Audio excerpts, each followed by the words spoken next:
This live stream is sponsored in part by Tint Wiz. Tint Wiz is a CRM suite designed for window tinters. From acquisition to invoicing and everywhere in between, you can run your business more efficiently and more profitably with Tint Wiz. Check it out at tintwiz.com. You can also download it for iOS and Android. Don't forget your free 30-day trial at sign up. This live stream is also sponsored in part by Dry Shrink Prep. Dry Shrink Prep is the healthy alternative to dryer sheets. Made with 100% all natural ingredients, Dry Shrink Prep is changing the industry for the better, one shrink at a time. For more information and a purchase, go to dryshrinkprep.com. This live stream is also sponsored in part by Solar Effects Window Films. At Solar Effects Window Films, their goal is simple: make your car look hotter while keeping your interior cooler.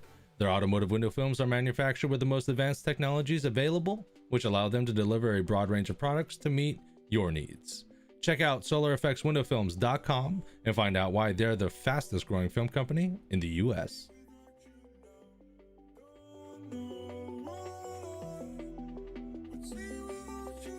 Didn't even have my mic on. What's going on, guys? Welcome back to another live stream. Jaybird, what's going on? Early bird gets the worm.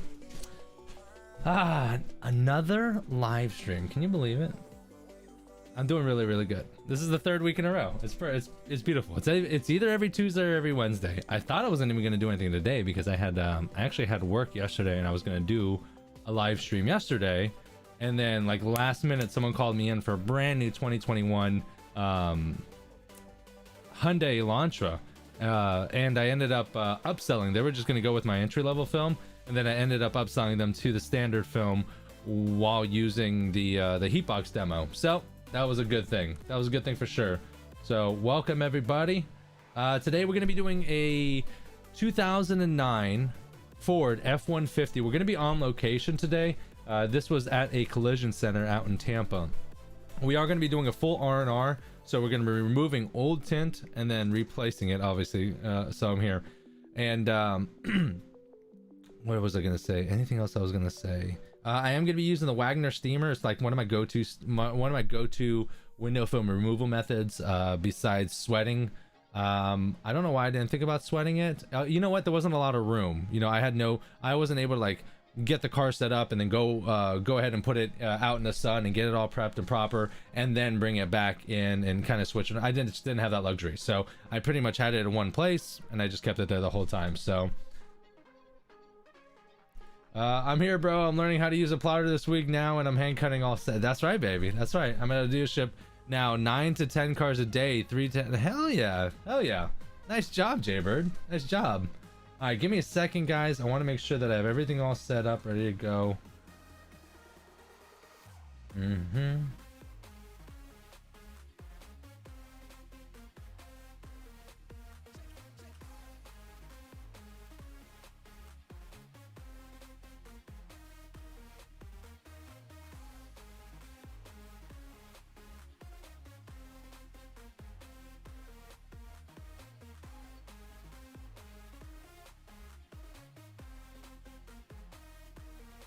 All right, I think we're good to go. We are good to go. Let me double check here. We got some good people out on the Facebook group. What's going on, guys? Welcome.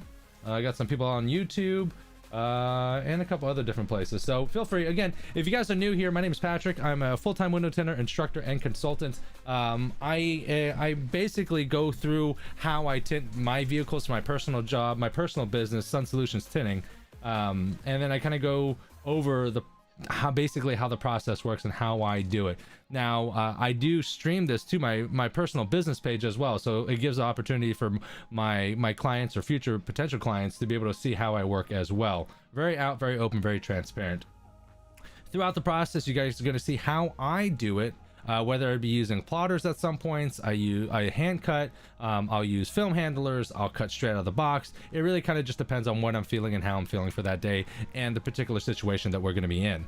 If you guys have any questions, concerns, shout outs, criticisms throughout the live stream, feel free to go ahead and type them in the comments below. I'll go ahead and be answering questions live for you as the live stream is going on. So that's pretty much the gist of it. So let's go ahead and get started here. Screen share. I don't think I've missed anything. And again, here, look, I'll be right here. Oh no, over this way. So I went ahead and put the chat up here too. And the reason why I put the chat up here too is because I'm doing what's called multi-streaming. So I'm streaming to a number of different places. YouTube, I got a Facebook group, my personal group, a couple other groups, my business page. So Chris Queen, what's up, baby? How you doing? Good to see you, brother. Good to see you. So the reason why I'm putting these up is because sometimes there's questions that people ask and they're like, who the hell's asking those questions? The people, I might be answering someone from YouTube, I might be answering someone from a specific Facebook group, things of that nature. So I put the chat up here that has everyone like consolidated into one, so you guys can all see it as well. Welcome to the live stream, Quist. Welcome, man. I hope everything's going well. I hope you're kicking back. I hope it's a little slower and you can spend some time with the family and chill.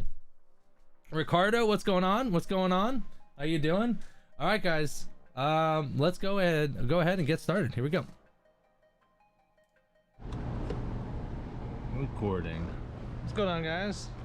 So today we have a 2009 F-150. We're going to be doing full R&R on the sides and the back, and we're going to be doing our standard film, our IRFX, 15 in the front and 30 over factory, so that'll make it about 10-ish. It's a really nice blend, especially with the factory tint here.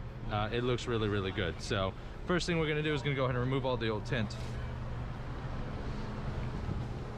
How you doing, brother? Doing well. How are you, sir?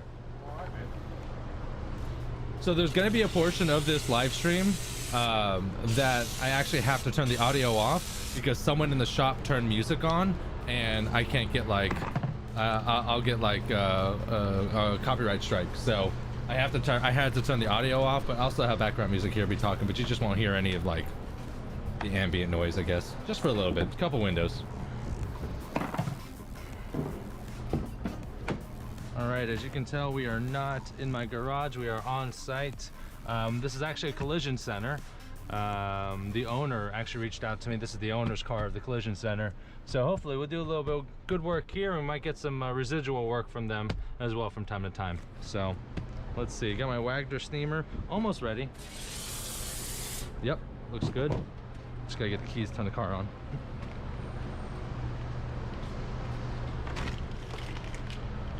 I'm gonna try really hard this live stream not to repeat myself. So like when I'm recording, I'm like keeping my mouth shut more and more.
Just trying to catch a corner here. I couldn't catch just a corner right underneath the edge of the film. I was working hard for this though. George Vargas, welcome, brother. Welcome. Tint Pro, what's going on, baby? Welcome from YouTube. Both of you guys, welcome. Yeah, we're changing up the times a little bit later than normal. So I'm glad you're able to make it. Appreciate it. If you guys want to catch live streams in the future, make sure to hit the notification bells on YouTube and on Facebook. That way you're notified whenever I do go live.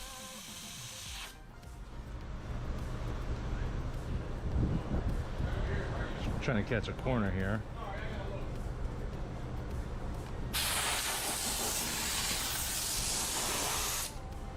Jeff H asked from YouTube, how much extra do you charge for tinting or taking tint off? Typically, 1 to 7 years old, I charge $150 for the sides and the back. And then if it's more than 7 years old, sorry, that steamer is probably annoying.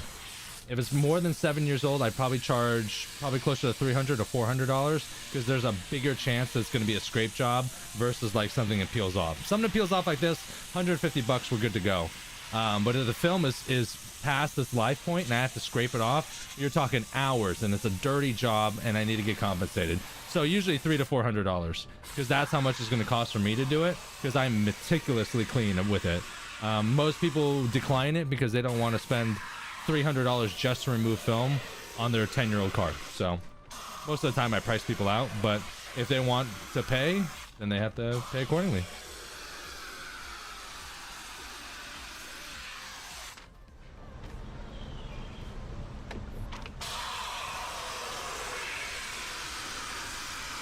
I normally charge $25 per window and back window only $75 just to remove. Absolutely, that's not bad. That's not a bad price at all, actually. What's that, $175? Not a bad price at all. Now, if you keep that the same across the board, you know, most of the time you're fine, but once you get into these older cars, then it starts becoming a pain in the butt. Definitely comes a pain in the butt.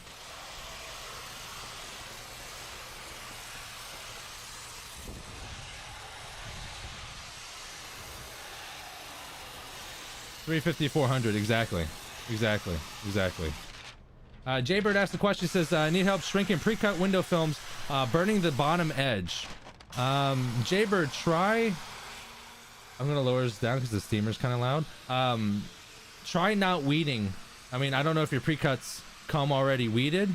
Try to not weed it before you shrink it. I've always found that that's a little bit easier for me. When I weed it and then try to shrink it, it makes it harder for me. It feels a lot weird, a lot more weird than normal. So try to weed it afterwards, not before. You know, full car jobs around $350, $400. You're right, because you know, Tint Pro, it's gonna take you all right, so that one 2 hours fairly easily to clean the damn thing. Back windows, as you can tell, they're really bad. So let's see.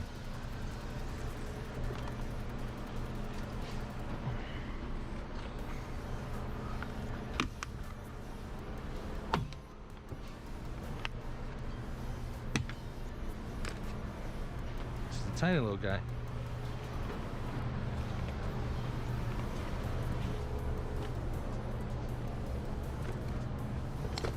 Every day, baby, every day. And I'm okay with doing removals like this. I'm totally fine. Especially when I'm doing removals, I particularly like to pull the sweeps because then I don't have to worry about like adhesive getting stuck underneath the sweep and then like ultimately ending up in my installation. Yeah, if I did removals like this all day, every day, I'd be happy. I'd be good to go. But for some reason, but when that car does come in where I gotta scrape it and it takes me hours, you get sometimes it takes you 2 hours just to clean the back window. Scrape it, and you gotta remove the defroster lines. Plus older cars, they typically have problems of their own. Windows don't work. 10 years of trash and crap. Forget all that noise. And you can see how there's two. There's a tinted liner, and then like, if you can see that, there's like 2 different layers. That's it, delaminizing. Delaminizing? Delaminating? Whatever.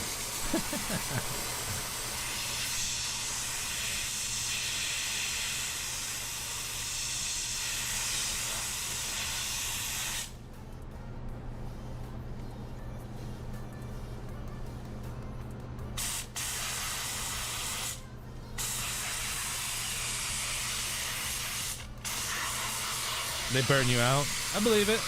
I believe it. Man, I've been kind right now. I've been working on getting more work and more work. So right now, I'll take it. I'd rather be burned out than sitting at home with my thumb up my ass. You know what I mean?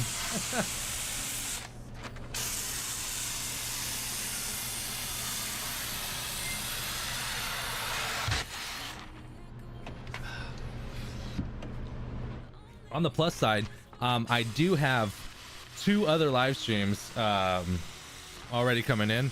One of the next live streams is going to be a 2020 Jeep. I could probably pull this, but I take the chance of leaving the adhesive on there. So I'm just going to take my time. 2020 Jeep Gladiator, I just did the 4 sides because it was a soft top. And then I did a brand new 2021 Hyundai Elantra, which I did yesterday. So those are definitely the next 2 live streams. So I know we're going to be doing some live streams for at least the next 2 weeks. And like I said, I'm just working to make it one a week until I get more work where I can at least do 2 a week or so.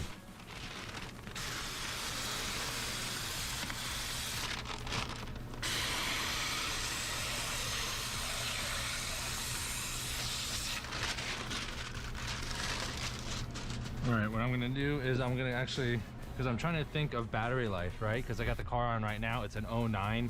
I don't know how old the battery is. Usually they last 3 to 5 years. So every 5-ish years a car is old, like the battery could be on its last leg. So I don't want to kill it by keeping it on while I remove the back window. So I'm gonna go over here and remove the other side so I can turn the car off. So DJ says, is it better to steam the back of the film or put the steam on the glass? I find it better to steam the back of the film because you're steaming what's being removed, but you're also steaming what's coming up, versus like on the glass, you're only steaming like what's like right there, right then and there. So I feel like it's faster going on the film itself. I just have lost business for what I charge, similar to what you're charging, and hate losing business, but you're right, the older cars are a pain in the ass. Here's the thing. Let's pause time out for a second. It is difficult. You need to be experienced to be removing film off of like 10-year-old cars. Plus, it is so hard. It's so much more work because like not only do you have to scrape the film off, but you got to get it all out of the seals. It's got to be 100% clean, and you got to reinstall the film, and it has to look perfect. That's a lot of time.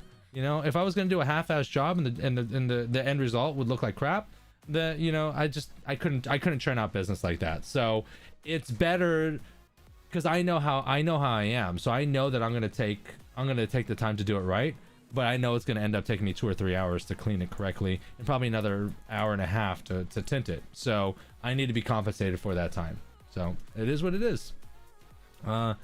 Gladiators, Tint Pros, Gladiators. Yeah, the Gladiators weren't that bad at all. I like to remove the door panels, and you'll see that coming up. But yeah, they weren't that bad at all. David 20 says, how you guys been? Here in Brooklyn, New York, the business very slow down. Yeah. During the winter times, it slows down, baby. Slows down. Ken Glass, what's going on, baby? What's going on? Welcome.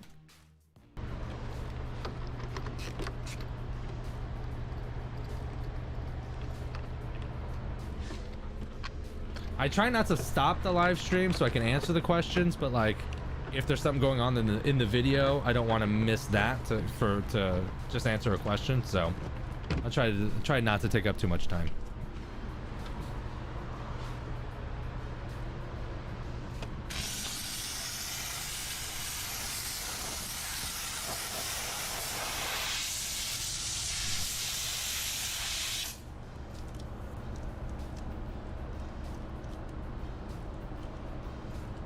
I gotta double check the other.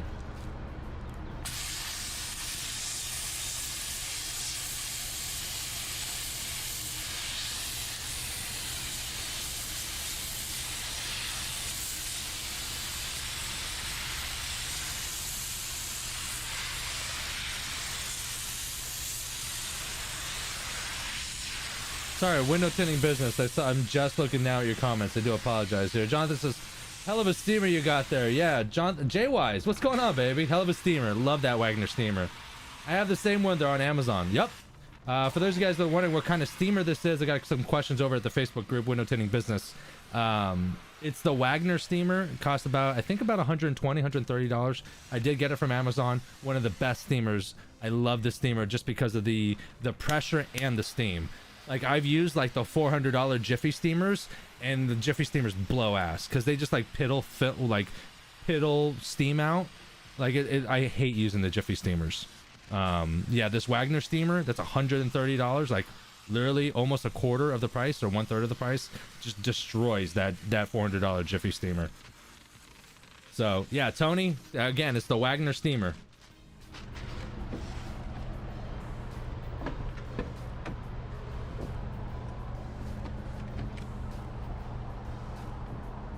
Yeah, for some reason, I don't know why, but for some reason, the comments from the Window Tinting Business Facebook group does not push to my my software here, so I do apologize if you're asking questions and I took it took a little time.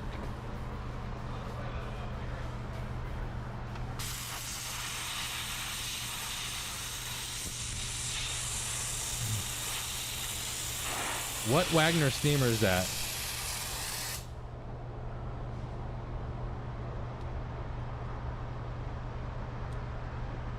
Slim 33. Tint Pros got ya. Let me look up the Wagner steamer. Which Wagner steamer is this?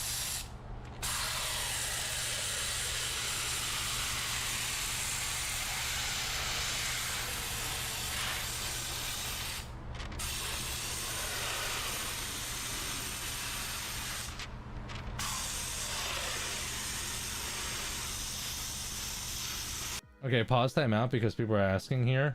If you guys come over here, this is Amazon. Hold on, where's my software? Here we go. This is Amazon, guys. So this is the Wagner steamer here.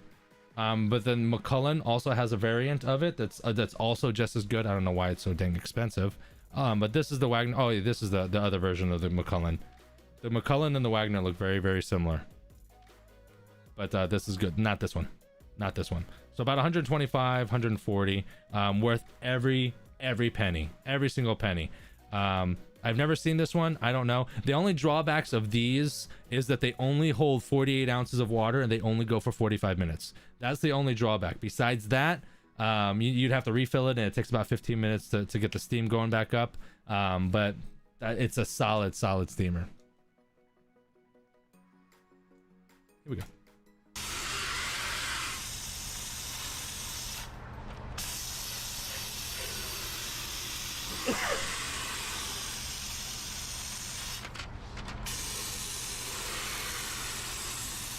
Yeah, the pressure on demand steamer, I should have that. The pressure on demand steamer is a badass steamer.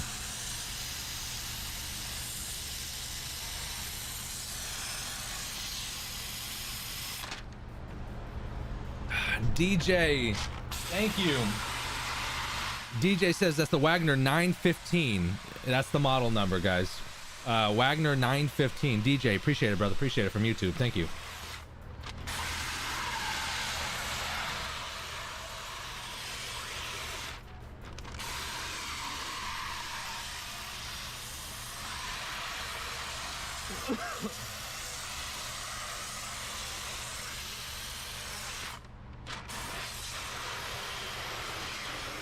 Tony Gray asked, I was curious on why you took the plotter out of your van. When I had the plotter in my van, that's when I was working for the shop when COVID was a major thing and the shop shut down. So I went mobile for the shop I was working for. I personally don't own a plotter, not yet at least.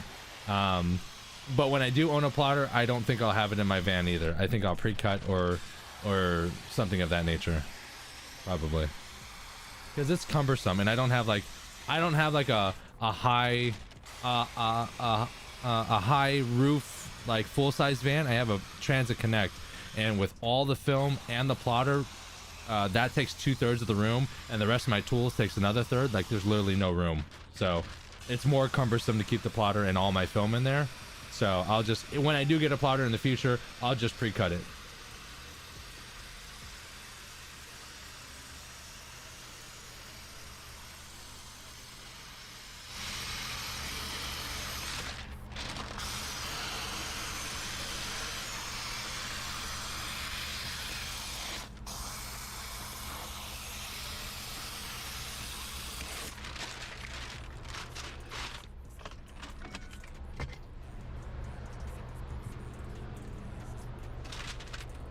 Thought that sticker was on the inside.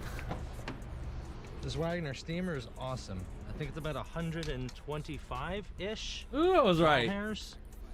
I think you put 48 ounces. I've used the $400 Jiffies. I don't know why I keep talking. And I hate it because the Jiffies just kind of like dribble out steam, but like this has steam and pressure. It's got, you know what I mean? So it actually can help lift up film from time to time, which is really nice.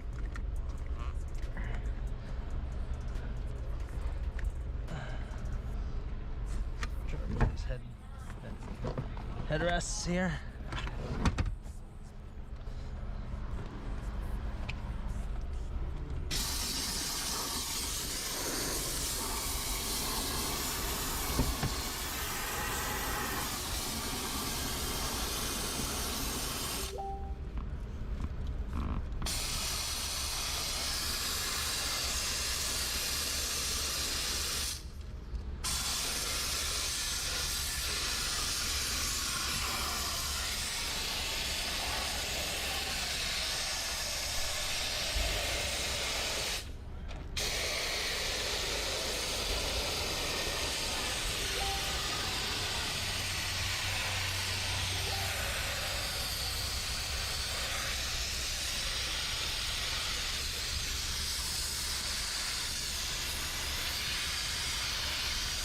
The trick with removing film with a steamer is just slow and steady. Let the steam loosen up the adhesive and just peel it nice and slow.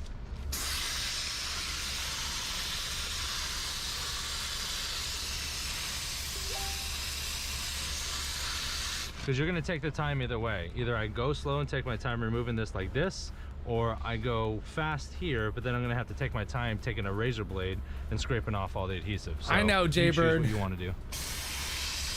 I don't remember what I say because this job happened like a week ago, so I don't remember what I say. So sometimes I say it, but then I also say it at the job because I want to remember to say it, and then most of the time I just repeat myself. Thanks for bringing that up, Jaybird.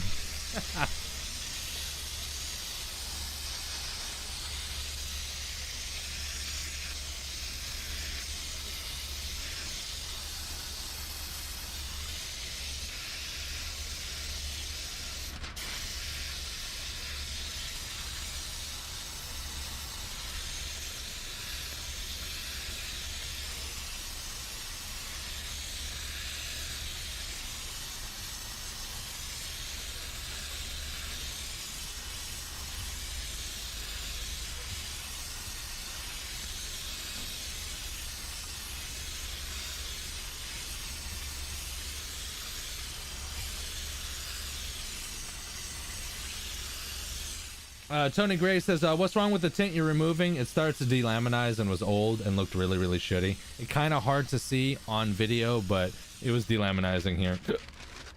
And what are you charging? I charge $150 as standard rate for removal on a car of this age. Any older, and I would charge more.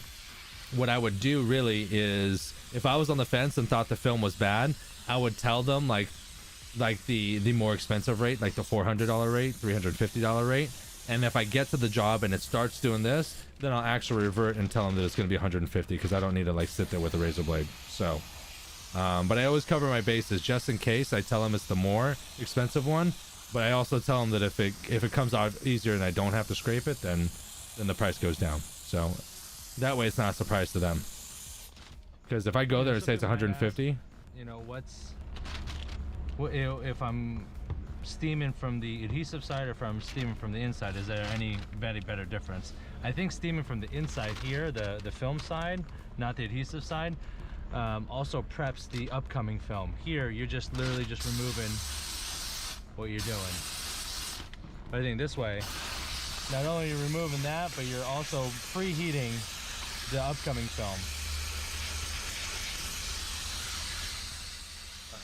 James from YouTube asked, what percentage are you using? I believe we're doing 15% on the front windows and 30% over factory on the back. End result will be 15 on the front and 10 on the back.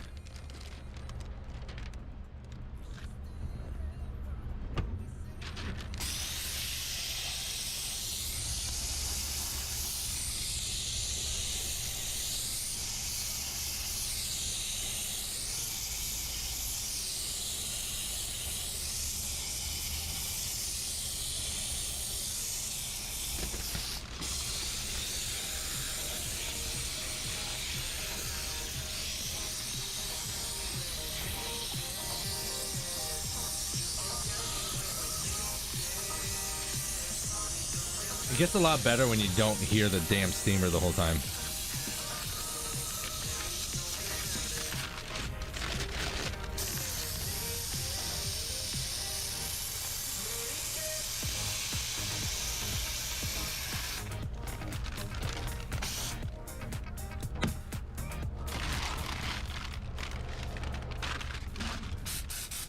Oh, and the steamer, it holds like, I think 48 ounces of water, and it'll run for about 45 minutes. So it's kind of perfect for this.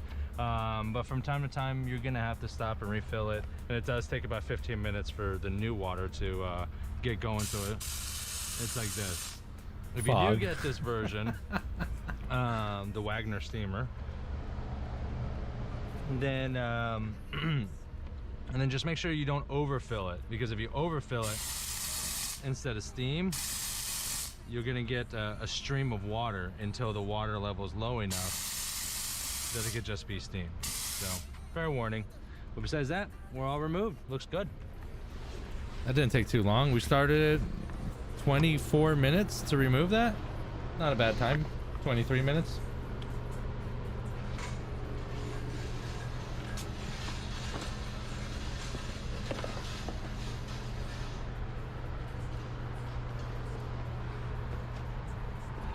Yeah, you know what? Here's the thing. If people, Joshua, if people want to do it themselves and they come back to me, I still charge them the same rate, because they're going to fuck it up. I have these additional pieces. Like, I'll never use them. I should just move them. I'll use them maybe at my home, but I'll never use them at like a job.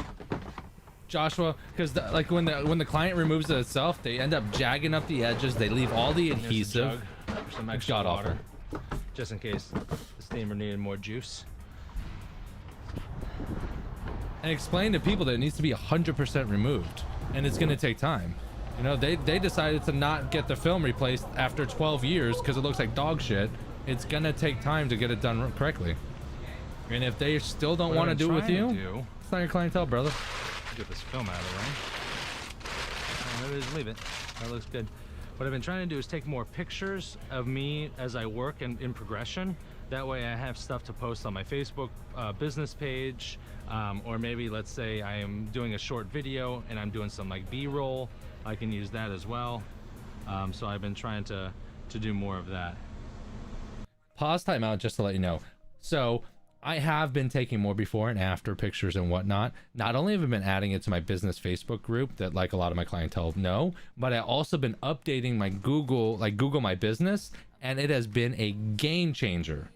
Like, I don't know what the hell I was thinking, but I was not posting updated pictures. So like when people Googled me and like they looked through pictures on Google, it was literally like my garage and then like my banner or my logo. That was it. And I'm like, what the hell was I doing? What was I thinking? I've since then have put up every car I've done since I started with Sun Solutions, and now I'm getting actually more work. People are referring me more. People are calling from Google more. So game changer. If you're not doing it, do it. It's amazing. Amazing. Quick question here. John says, I tell them not to bother, that if they leave the shit behind, I'm still going to charge. They leave it and the seal is in below. Yeah, Joshua, it's not even worth it. Not even worth it. If they're not gonna, you're the professional, not them. Because if that were the case, that they would fix it themselves. They can't. There's a reason why they're going to you. So if you know, don't get bent over. You know, the problem is that people lowball this industry, and they're like, oh, because they want to get paid. You know, and they're like, oh, okay, I'll do it for like $20 because I want to get paid. No, hold your ground. You know what you're worth and charge that. And if people aren't willing to pay you for your worth, then you're not targeting the right clientele. New shop you at? No, James, I'm not a new shop. Or this was a mobile job, and I was on location. It was at a collision center, and I don't know if I mentioned this. I don't think I mentioned this in the video, but I'm on the paint side. Most of the time, collision centers are very bad to tint in because they do a lot of sanding and body work, so you have stuff in the air. They actually have two separate buildings. One building is for the sanding and buffing and all that, sanding and stuff or whatever, and the other side is the paint building. I happen to be in the paint building. That's the only reason why I agreed to doing this, so just let you know. All right, back up.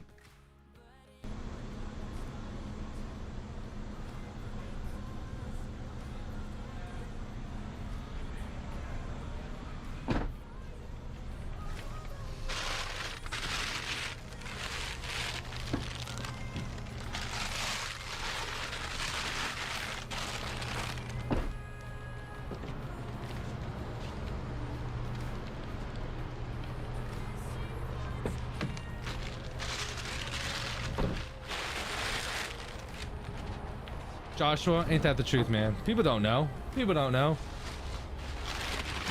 sometimes you gotta, people just don't know, man.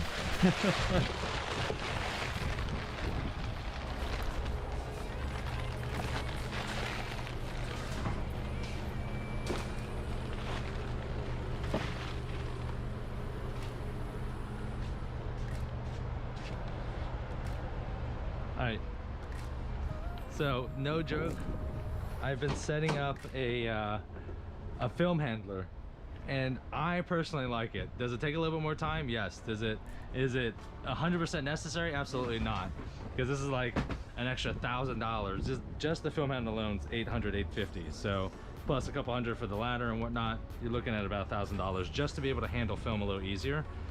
So it's not needed, but I've started using it and I really enjoy it. I got all my films here, and here are my glare strips right here. I had an extra box of Johnson & Johnson, old box. This box is probably, shit, 5 or 6 years old.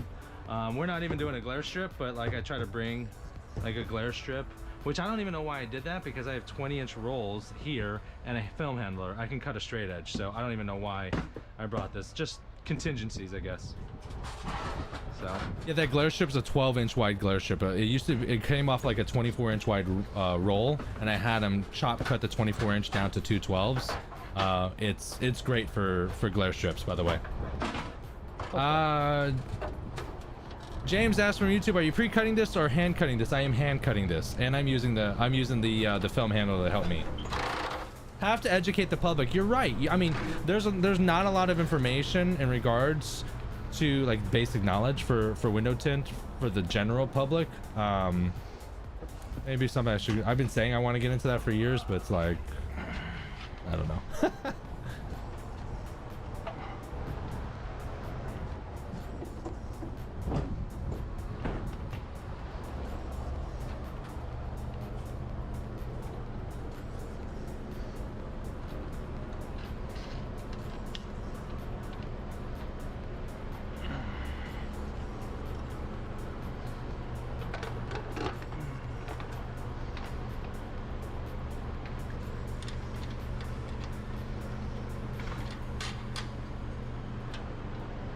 Oh, what's up, Jeff? How you doing, baby? How you doing? Good to hear from you. Good to see you, brother.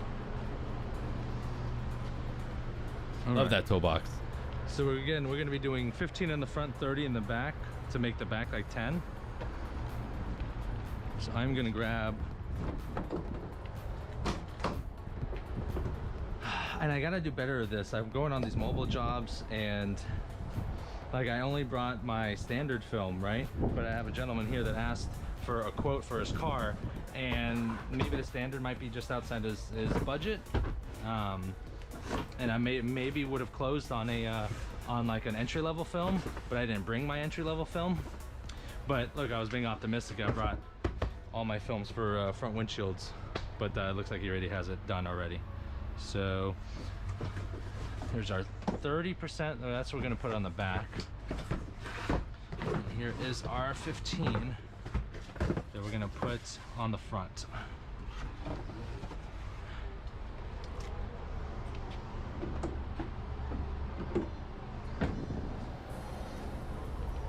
So these windows don't need shrinking at all. So we're gonna cheat the system just a little bit.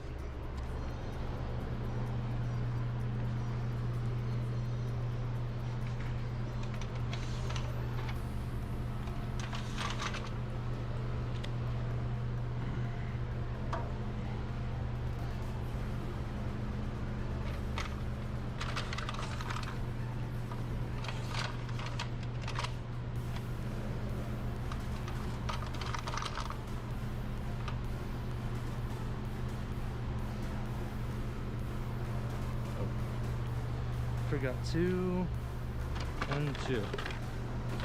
So these are caps that you usually get in your film, right? I just cut off the thing here. Film handlers tend to get bound up right around here and start to crunch up film. So a trick to prevent that from happening is you put that on the roll first, and that keeps it nice and flat.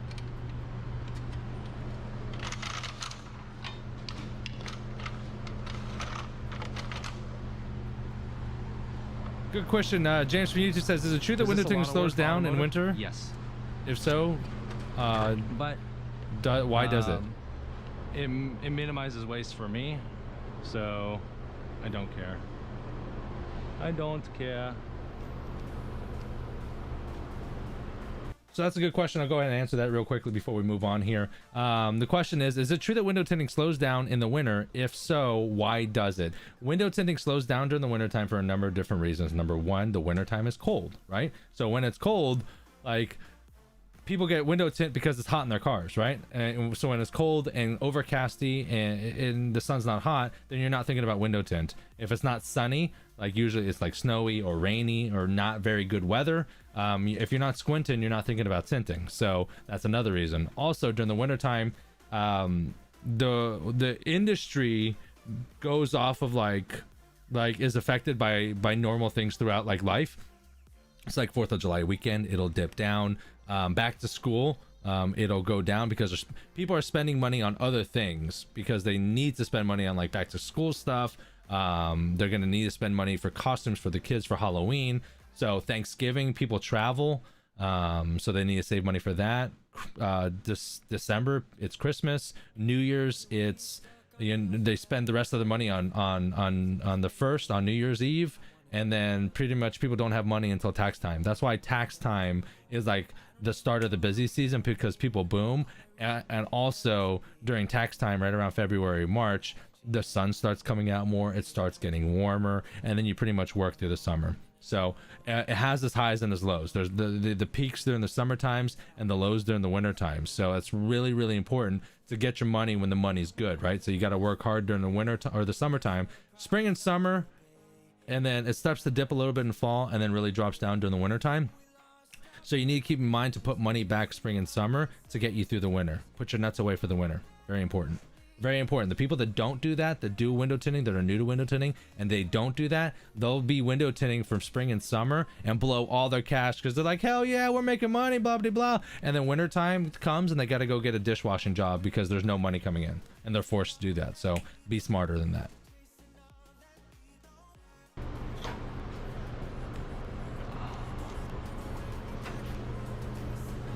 Just a little bit. If you butt it up straight up, tight this way, election then, year, it slows down also. There's no room for the film. COVID slows down also. I totally put the film on the wrong side. For the film to roll. Okay. Let's check and see here. So it's a 40-inch wide roll, so I know we're good this way. And so we're gonna pull it straight down since we don't need a shrink. I'm going to say 26. Let's go 27 inches just in case.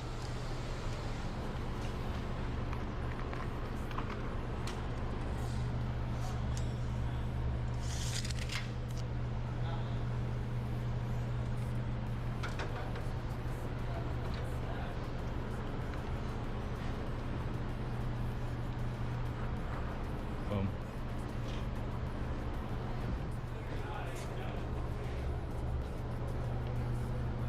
I don't even need this extension cord anymore because there's no shrinking.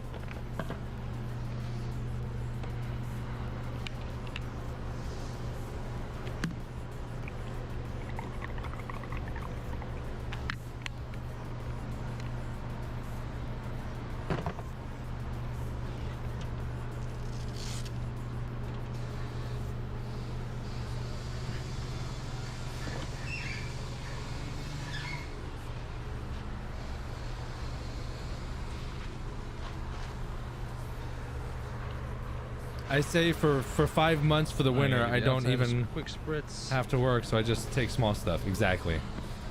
Exactly. If you prepare for the winter or expect at least like November, December, January to be dead, then technically what do? You put 25% of your take throughout the year. You put that away for that's your winter fund, and then that way you'll get through the winter. So I like to move my film. I slice a side and a bottom, and I like to shift it 1/4 inch and then cut the other side. That way you have 1/8 inch on both ends when you center out. See this up here? This like plastic metal piece that's connected to the side? here, it's kind of hard to get that front edge, and that front edge is pretty far in there. So I'm going to cut it here and here first, and then slide it, so I know that I can tell better here versus trying to figure out here, because I got to look behind this and it's just a pain in the butt. So diversity. Found out other things they're able to offer besides tint. I do tint, vinyl, auto repairs, audio, woodworking. So yeah, I mean, if you're strictly window tint, you got to put your nuts away for the winter. But you know, there's other services that I offer. Like I do headlight restorations as well, and I'll do taillight tinting. I'll do emblem blackouts, things of that nature as well. So think about other things you would like to do to help diversify your business. Yeah.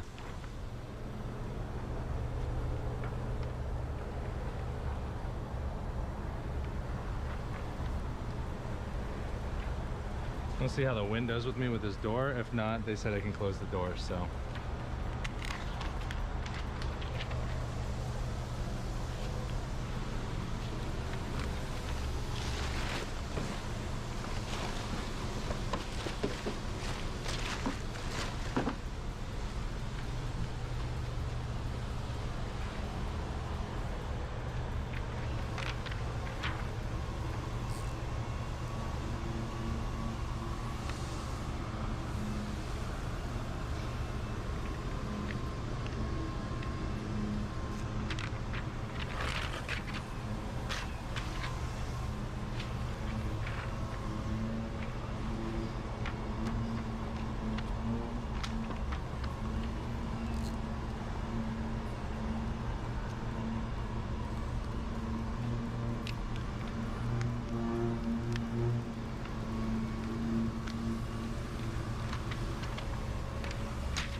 Why didn't you double cut? I'm not that great at double cutting. I'll be honest with you. Now, granted, how do you get better at double cutting? Do more double cuts. I get it, right? But sometimes I'm just not in the mood for it. I'm just like, let's just do one window at a time. Screw it. Let's just do it. So that's why. Is anyone familiar with vans? I was thinking about going mobile, vinyl wraps, PPF. When the business slows down, I'm thinking in Ram ProMaster 2500 and the Mercedes-Benz Sprinter. Yeah. With my experience with my van, I had the Ford Transit Connect. If I knew then what I know now, and I had a little more money, go with a full-size high roof, because you can fit a plotter in there, you can fit shelving in there. Down just a little bit. You can actually stand up, not hit your head. Normally I don't do that, but yeah, if you think a mobile, you know, switching your business to mobile will be beneficial to you, then I would go with a full-size high roof van for sure. There we go. Plus, it's just a bigger rolling advertisement.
It's a good towel for cleaning the outside, but not for installation now.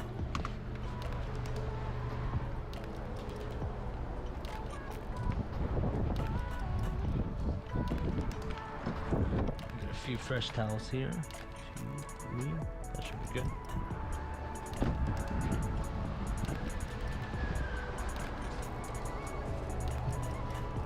Just noticed the lights are on.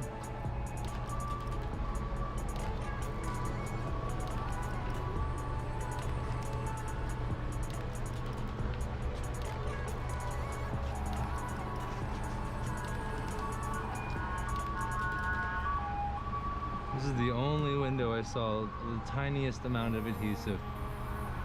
Everything else came off pretty clean.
Jeremy from Window Tinting Business on Facebook asked, what is that peel board? The peel board is just an 1/8 inch thick acrylic sheet. I believe it's 72 inches by 44 inches. Pretty solid piece. Martin Fowler over at Alligator Window Tint, he's the one actually that gave me the idea and actually got that board for me. So it's a game changer for sure. Really, really helpful. Especially if you don't want to just be working straight off the car and you want to take it off the car. For sure.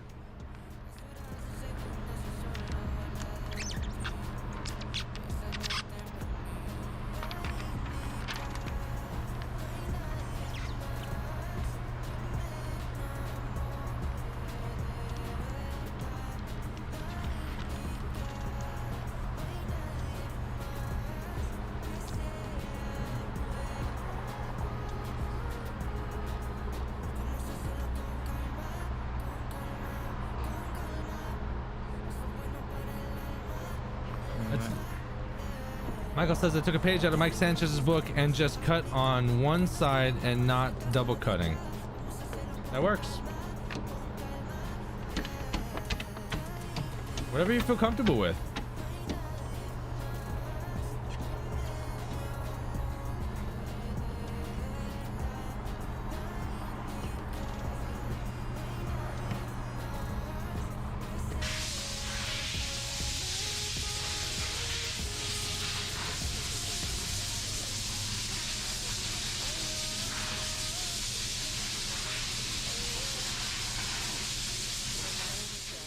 I think it's an air pressure thing.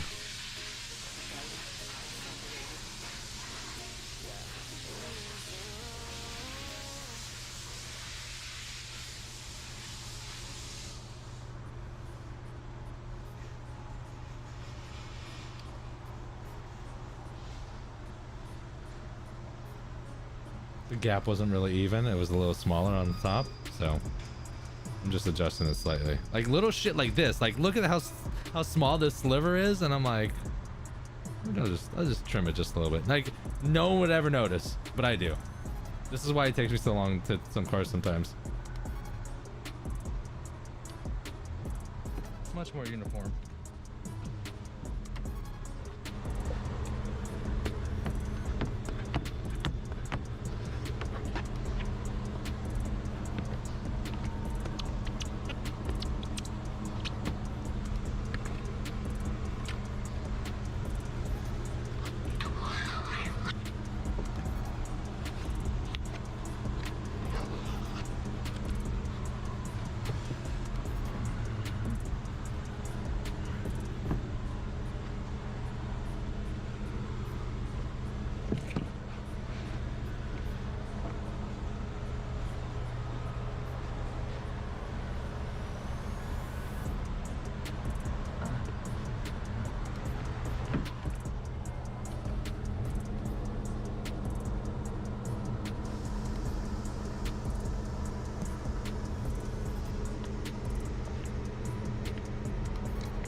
No, Jeremy, I don't like cutting on the board.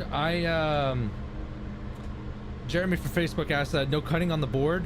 I've used acrylic boards before as like peel boards and cut boards, and once you start cutting on an acrylic board, like it doesn't take long for it to just get sliced up everywhere, and then it's like obnoxious to me. So okay. I don't cut on the board. No, I still cut on the car.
Notice that I'm in no rush when I tint cars. I'm like, yeah, I'll do this side, I'll do this side. I don't know if you guys can hear that, but there is a little bit of a breeze through this door, so I'm gonna go ahead and shut this door.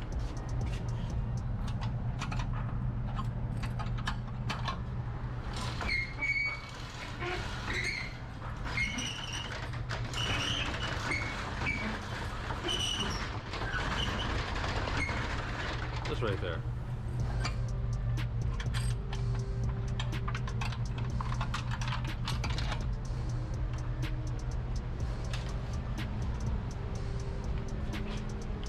Just so I eliminate the breeze that's up here in this area.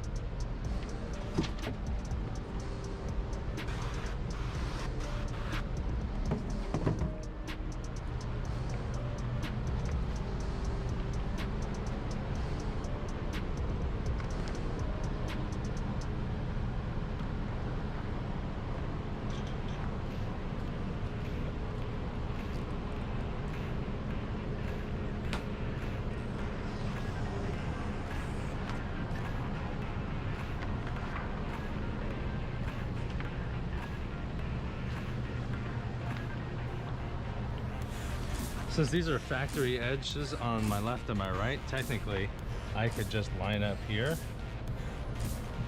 See if that works. Yeah, boom. And that way I don't even have to cut this side. I'll have a little bit more excess because it's a 40-inch roll, but... I need coffee. Yeah, I would just have to cut just the bottom and then shift. So, but yeah, why not? Let's see. Yeah, I'll just cut it normal.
All right, guys, so this is the portion of the video, this window and the back window, the next two windows, I had to turn the volume off completely on this. I still have some background music, but you're not going to have any audio from the video because they were playing music in the background from the radio, and I don't want to get copyright strike. So that's why it's all quiet right now.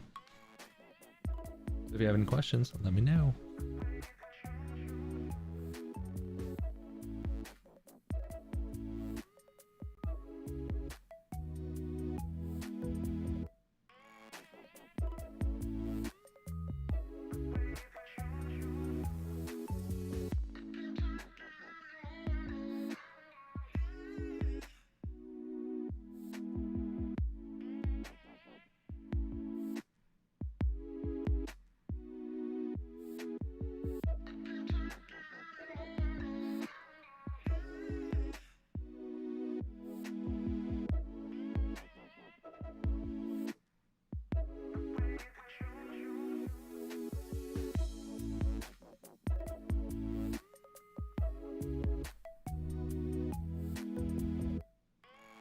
That top edge right there, I like to use the Platinum Easy Reach as a straight edge. The top edge is the most important. That one's the one everyone is gonna see, and everyone's gonna see how big the gap is and is it consistent. So I try to make that as damn near perfect as possible.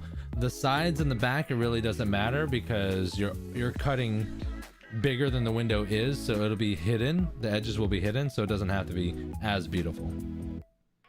Food for thought.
Do you guys like it better without the background music?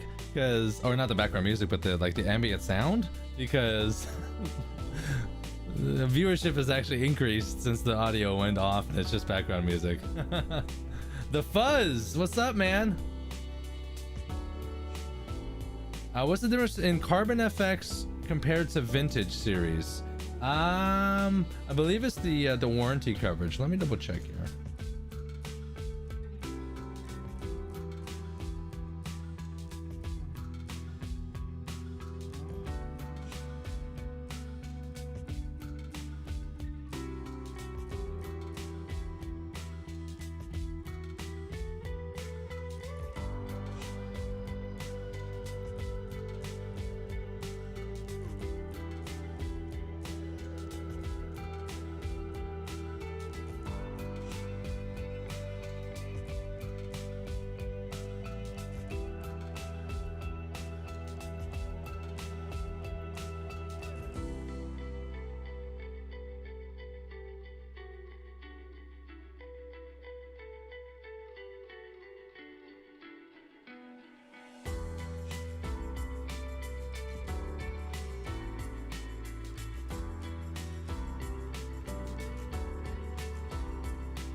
So I'm pretty sure like the Carbon FX series states it's a premium lifetime warranty, and the Vintage series has a lifetime warranty. But I believe the Tesla the heat rejection numbers are vary. I think the Carbon FX series blocks more heat than the Vintage. I believe that's true because I did. There's a reason why I went with Carbon FX. Because I wanted all like premium lifetime warranties versus like 5-year warranties, I think, or something like that. And the heat rejection numbers needed to be correct, just right as well. So I believe that's the difference. Damn, bro, looking slim. Yes, what's going on, Eric? Yeah, I lost close to 30 pounds.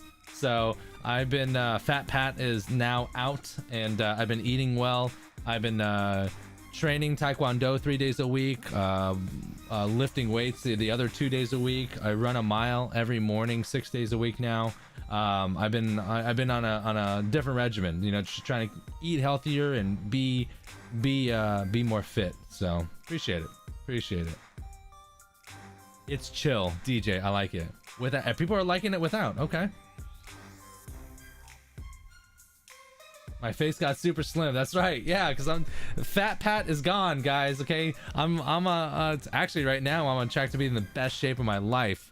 I haven't been. I am now like 178, and like I was like 208, like I don't know, not too long ago, 3-4 months ago. So I've been trimming down. Eric just joined and noticed his face is real slim. Yeah, I appreciate it. That's on purpose.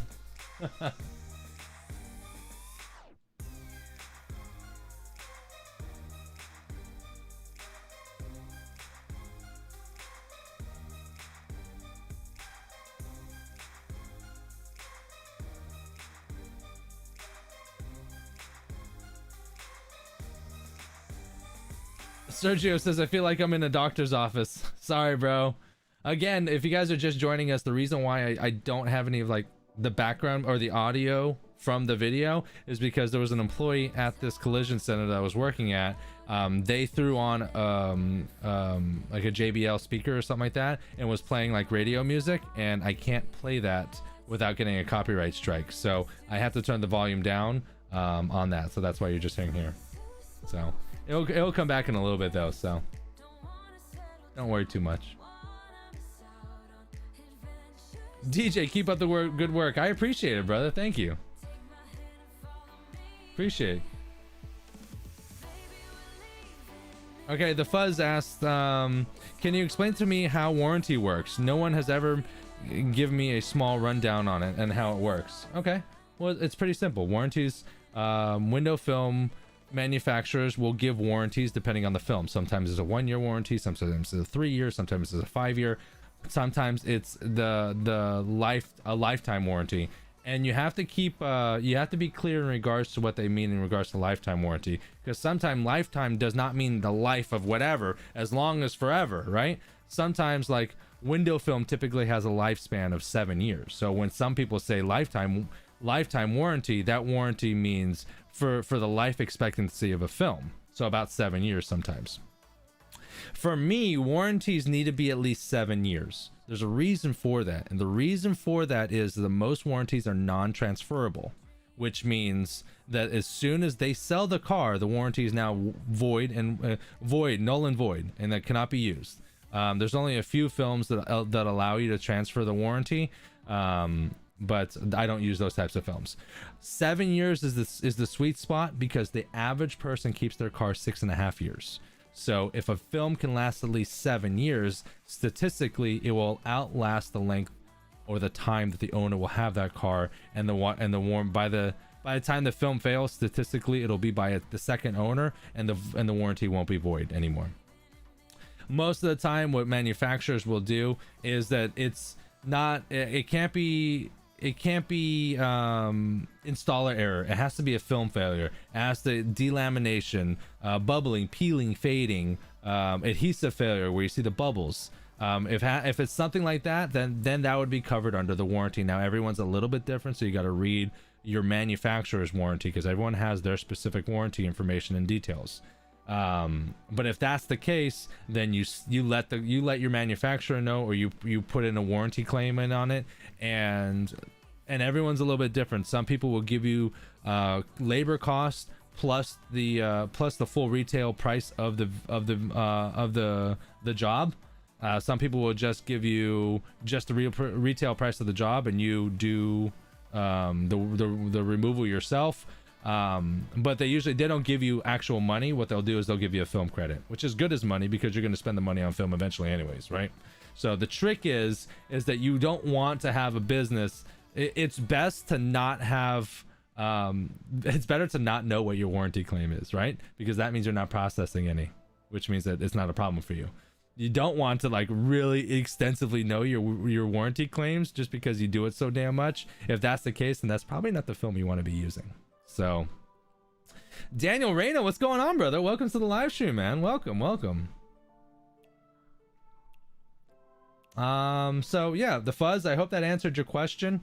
As long as it's film failure most of the time, and as long as it's covered within the time frame, and then warranty work, usually you're going to need the warranty paperwork plus proof of payment, whether it's a cash receipt. I email all my receipts because I process credit cards. So I process and I email the receipt, so they have to print it and add it in with their warranty information. Typically you need the warranty information, and you need the proof of payment. And then if they really want to get stickler with it, then you got to check the year, make, and model of the vehicle, plus the last 8 digits of the VIN. Plus they want to know the exact run number, so the manufacturer can identify if that run number is a continuous problem or not. Excuse me. King Glass, hi Patrick, is business up or down from 2019? Down. No, up. Now, business for me, I started Sun Solutions Tinting in February of 2020. Lucky me, right before COVID it was announced or whatever. But so technically I wasn't in business in 2019. So 2020 has been good. It hasn't been great, you know. I'm not taking any trips to Tahiti, but we're paying the bills. We're getting, you know, I haven't had to trade in the van.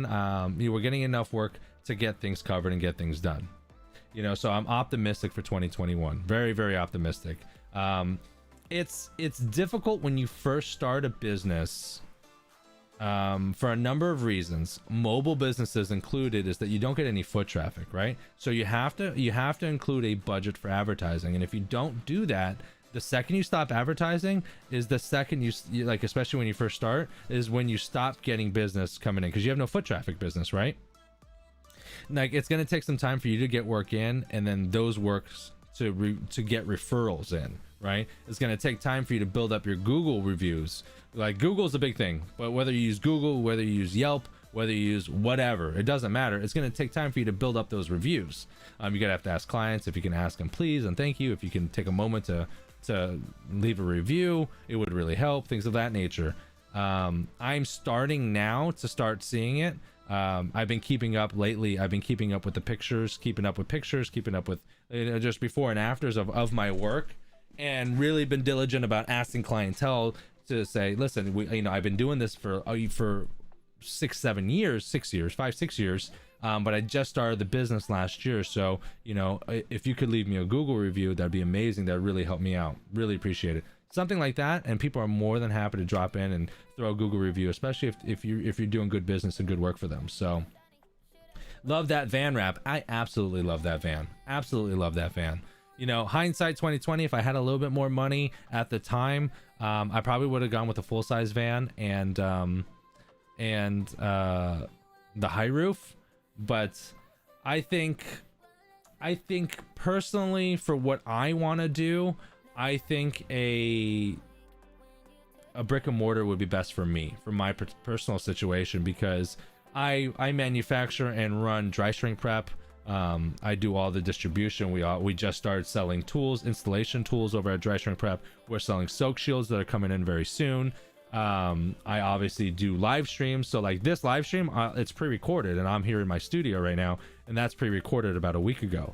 You know, with my own shop, I can do essentially what Matt is doing, where I'm actually live when I'm doing the live streams. So I'm kind of working with what I got right now, but like it would be advantageous for me to get a shop. But Matt also said, like, as soon as he took it off his home and put it on an actual business location, then at that point I rolled the film up, by the way, into the window. That's why I started over. But once he put up in an actual location in like an industrial building, he said he started getting more calls almost instantly. So little food for thought. The Fuzz says, thank you, Pat. I appreciate it. I use Solar Effects and planning to restock my 20% and 5% with Carbon FX. That's right, baby. I would check it. I think the premium lifetime versus lifetime warranty. I think the lifetime warranty for Solar Effects is considered 5 years. Don't quote me on that. I'm going off the top of my head. But I would have to double check on that. The van will grow with your business. Absolutely. Here's the good thing. I'm not going to get rid of the van if I do get a brick and mortar eventually. The timing has to be right, and I have to have the right income coming in. But eventually I'll be expanding more advertising towards flat glass as well. I cannot promote flat right now because of the shop I work for in Lutz. They do flat. So it would be a direct conflict of interest.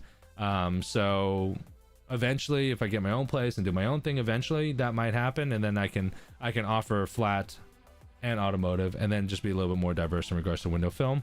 And then that's why I will keep the van, because especially if I'm going to be doing flat glass gigs, you know, when you're charging $1,000-$2,000 to do flat glass jobs, you don't want to be showing up in a rickety old van. You know, you want to look professional in a professionally wrapped good van. You know, it's good practice. How much is a 60-inch cut into 24-36? The Fuzz, I cannot answer those questions. Solar Effects themselves, you have to be a client of Solar Effects to be able to access the website that shows you the film and the prices. Solar Effects does not publicly promote their prices or publicly share their prices, so I believe it would be uncouth for me to share them during a live stream. But if you're using Solar Effects already, just go on to dragondistributing.com and log in, and then it'll show you your prices right there, brother. I think there's a charge for the 60-inch roll, and then I believe they charge a cut rate, like $15 or $20, because they're gonna have to chop that 60 down and then give it to you in 2 different boxes. Texas 1099, what's going on, baby? Welcome to the live stream, man. We're doing a 2009 Ford F-150 R&R. Background music is actually turned off right now, just because I had a guy in the shop that the shop I was working out of throw the radio on, so I don't want to get hit with a copyright strike, so no music.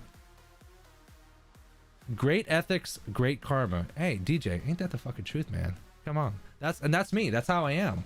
That's how, and people ask me, like, they get blown away because I own my own business, right? I own my own window tinting business, and I also work for a shop that does window tinting. Like, most of the time people will get fired over that shit, right? Like, granted, for me, it's like, it's better for me because it's like the shop I work for is an hour away, so my clientele doesn't really dip into their clientele. Also, I don't offer flat. Also, I do promote a 45-mile radius, which is about an hour drive for me, and I do cross with them, but I specifically take like a 15-mile radius from their location, and I do not promote within that area. I'm very transparent, I'm very open, I'm very honest, and people ask me how I get away with it, as I don't get away with anything. I tell people how it is, and they have the right to either like it or don't like it. And you know, when you're straightforward and you don't steal from people, you don't lie from people, you can do a lot of stuff. DJ, thank you very much, appreciate it, brother.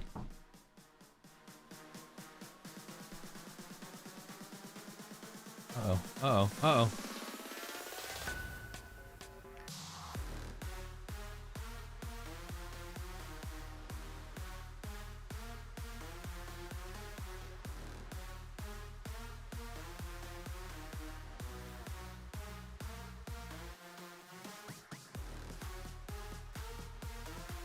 DJ says the best way to be. Ain't that the truth? Ain't that the truth? Life's too short and to be pulling scams and lying all the time. Lying is like exhausting. You know what you have to do when you lie? Remember all the shit you lie about. You don't have to do that if you don't lie. Just tell people straight up. So what's gonna happen? I mean, as long as you're not being like straight up rude and mean, you know, to people, like there's you know, you be kind to people, right? You don't be a straight asshole to people, but like if it's not hurting anyone's feelings or hurting anyone, you just be honest with people. I ain't got time. I got too much stuff going on to be lying to people and trying to keep all the lies straight.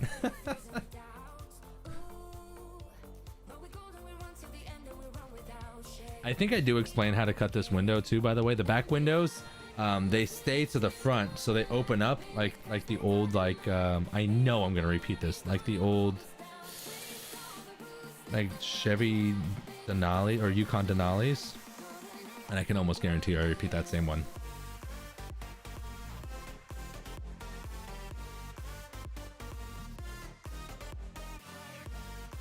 The fuzz, yeah, you know, the fuzz says from YouTube, says my last employer that taught me how to tint using a plotter didn't want me to do my own thing. Like, bro, yeah, well, you know, it depends. It depends. It really just depends. That's why people don't train. That's why tinters don't train other tinters, because they're afraid. They know that once they learn how to do it, they can go out on their own and make more money. Now, granted, there's two types of people. You know, there are people that just want to show up and don't want to run their own business. Running a business is not easy. You know, you're constantly worried about, you know, capital being and funding and things of this nature. Some people just want to show up, do the work, and when the job's done, you know, at the end of the day, leave. They don't have to worry about taxes, you know, W-2s. They don't have to worry about income tax or everything that comes with the business. You don't have to worry about that, you know? So it really kind of just depends on what you want to do. But what I would do personally is, if I trained someone from the ground up, I would have them sign a non-compete, because it's going to take me time. It's going to take 9 months of my time to mold you into a successful and profitable window tinter. So for my investment of 9 months, which I will probably lose a little bit of money, I need to get that money back. So let's just say it takes a year for you to get trained. I would need at least 3 years from you total, maybe 3.5 of you working for me in return that I trained you. And after that, if you feel like leaving, go ahead and leave. But here's my thing too. I'm a big believer in taking care of people. I believe that people are worth 1/3 of what you can bring in, you know? So for example, let's do some math, real simple math. Let's just say my average ticket is $200, right? And let's just say I can do 5 cars a day, and I'm working 6 days a week, and I am taking 2 weeks vacations. That's 50 weeks a year. That's 300,000, just to let you know, right off the rip, right? But let's just assume that I cannot book you 100% of the time. So let's say I can only book you 3/4 of the time. That means for 3 straight months, I plan on having 0 business. So times 0.75, that brings it down to $225,000 that you can gross generate for me, right? So I'll take that and I'll multiply it by 1/3, and I'll give you 1/3. I get 1/3 because I'm the owner. I took the risk of opening the business, so I get 1/3 of the money. You get 1/3 of the money because you're working the business, and then you give 1/3 of the money back to the business because you need to continue feeding the beast. It's $74,000, $75,000. That is a good income. You know, most of the time people are like, yeah, a good pay is $1,000 a week.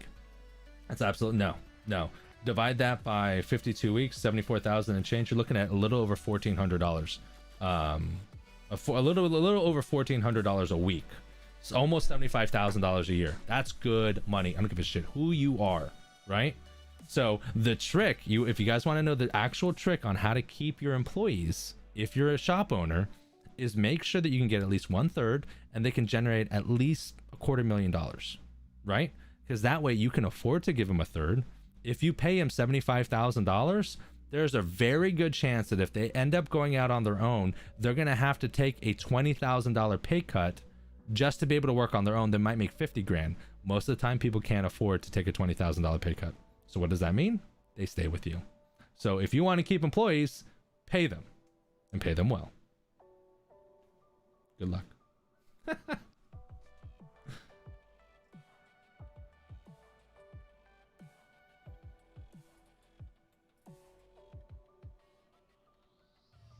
Yeah, that's what, and tinter owners, like tint shop owners, like wonder why they lose valuable skilled employees, is because they don't get them. They're making hand over fist. They want to pay them $600 a week, and it's like, I know my value, I know my worth. And when people get wise to that, which they eventually will, they're gonna leave you. So give them reason not to leave you. Take care of them. Take care of the people who take care of you. It's the reason why when I go to restaurants, I tip 30%, because I want people to be taken care of.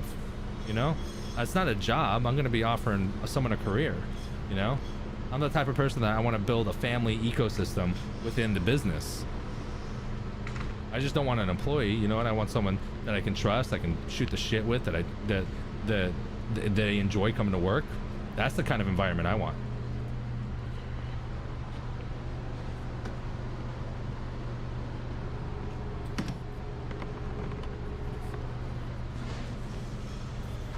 Obviously the audio is back on.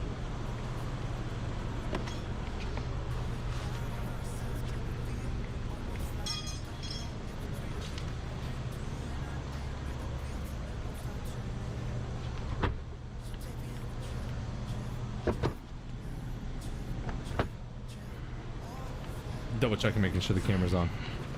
It's like one of my fears is that like I'm shooting a live stream, and like I don't record like 25-35 minutes of the live stream.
Texas Tinter 99 asked what kind of peel board I use. That is an acrylic peel board. It's about 1/8 of an inch thick, and it's, I think, 72 inches by 44 inches. Wider than a 40-inch roll, so that like I can obviously put a wide piece of film on there, and tall enough that I can lay it down on the ground and not really have to put it on anything.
Fuzz, thank you, Patrick, for teaching tips and tricks. Because you and Matt, I started my own business through my garage. Hell yeah, brother. Hell yeah. You know, and for people that like don't know me and Matt, like that's really that's the reason why we do the thing, that, you know, all this that we do is because we really want to bring exposure. We want more people tinting. We want more people in the industry. Yeah, it's a great industry. It's changed my life, and I want more people to be able to experience it. James, can you make a living just off of window tinting? Yes, James, that's all I do, day in and day out. Is the blade was too far in, and I was hitting like that rubber piece. Let's keep going. So yeah, just not including the YouTube stuff, dry shrink prep, just bring that as far as I can. Tool sales, sponsorships. Like just tinting windows, I make enough to support myself, a stay-at-home wife, and 2 kids. So yes, you can make a very good living tinting windows. The average person, I think, makes 35,000 a year, 32,000 a year, and I've never made less than 60,000 a year working for a tint shop. So yeah, you can do it. I'm also a very good negotiator too, apparently, because not everyone can get that. But break down the math the way I broke it down for you. How much can you generate? How much can you generate for someone? If I'm trying to explain to someone why I want to make 75,000 a year, I don't explain to them how they're going to pay me 75,000. I explain to them how I'm going to make them 150,000, and in return they're going to pay me 75 for it. So for the 75 that they're going to give me, they're going to get 150,000. You put the ball in their court. What can you do for them? How are you going to help them? Because at the end of the day, when you negotiate and you're persuading someone to do something that you want, no one gives a shit about you. They care about themselves and what they get out of the deal.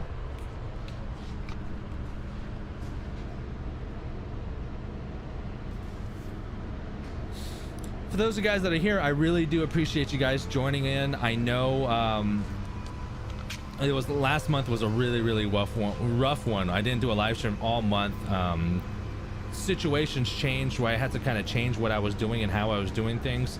But just to let you guys know, I am and still being on track of doing at least 1 live stream a week, every Tuesday and or Wednesday. If you're on YouTube, if you're on Facebook, make sure to hit the bell notification so you guys are notified, because I don't do like standard, like sometimes I do it at 9 in the morning, sometimes I do it at 4 in the afternoon. It really kind of just, sometimes I do it Tuesday, sometimes I do it Wednesday. So if you guys want to be a part of this, just make sure to hit the bell notification, and go ahead and get that checked out for sure.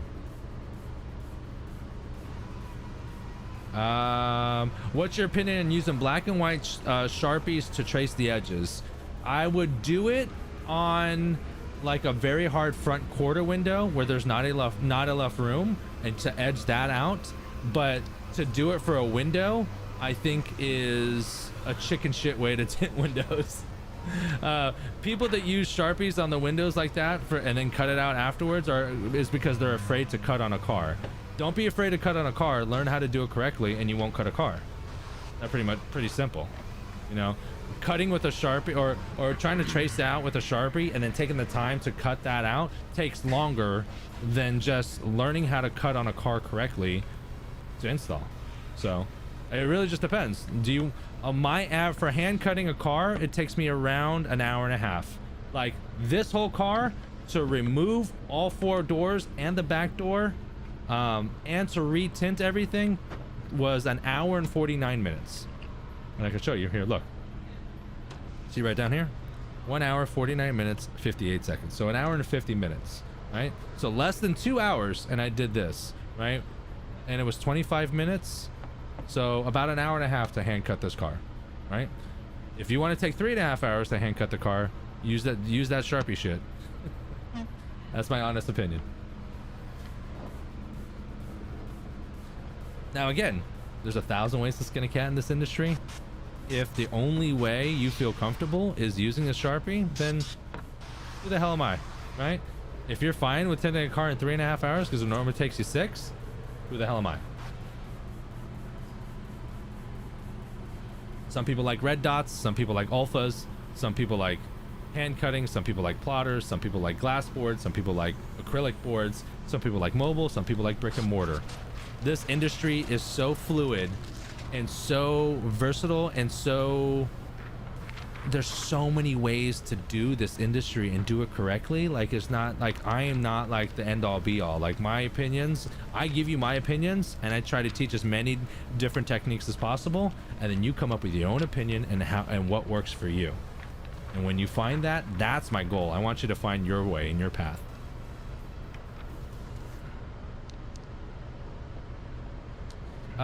James, I have trouble with rounding my corners. Any advice? Yeah, have you ever been on a Sea-Doo? Okay, for those of you guys that have never been on a Sea-Doo, if you try to turn the wheel and try to turn the Sea-Doo on a Sea-Doo without gassing it, you do nothing. The gas has to be moving, the engine has to be going, and then turn for the Sea-Doo to move. Same thing with hand cutting. When you're cutting and rounding corners, you can't just like rotate the blade. You need to be moving the blade as you're rotating. So the blade has to be continuously moving forward and coming around the corner. You can't just like move, turn, because then you'll have jagged edges. The fuzz, bro, that's so fast. I can't wait to get fast like you. Don't even worry about speed, bro. Don't worry about speed. Speed is nothing. I would rather you take 3 hours and it is a perfect installation, or as perfect as it can be. You know, the edge, there's no light gaps. There's minimal to no contamination, a speck here and or there, a clean installation, no damage on the window sills, no damage to the doors. All that shit's way more important. Time is nothing.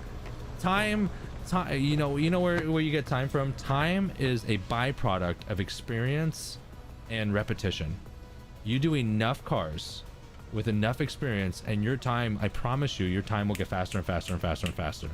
So don't focus on the time, focus on the quality of the work. There's too many people out there. That's why I get paid so well. All right, audio should be back on now. Because my quality is good. There's a lot of shitty tinters out there. Off the speaker earlier. So, wow, good catch, right? Oh, did you see that? Hold on, I got it. Nah.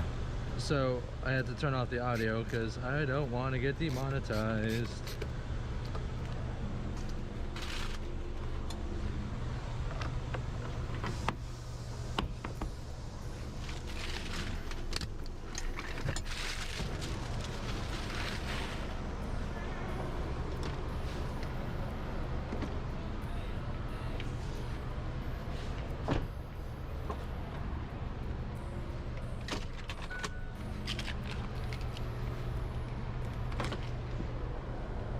'09, you can still lock the keys in the car. So older cars, I keep the key in the keyhole, or I put it on the windshield so I don't lock the keys in the car. Where do you get your towels? I get my towels from Walmart. There's the premium 30 pack, one of the best. If the only pack that I think is better for towels is Costco. You can get the Kirkland signature towels. Still a good price point. I think they're like $16-17 for 30 of them. They're very good towels. Very good towels. I've been using them for years.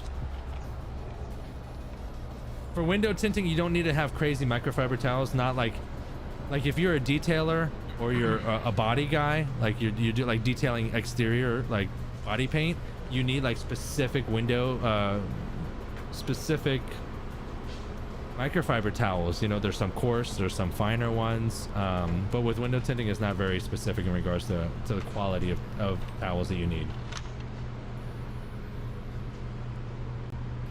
You and Matt have taught me it's all about the quality of your work. It's the only thing that matters. In a sea of shitty tinters that don't give a shit about anything, when your work is good and the quality is good, you stand out.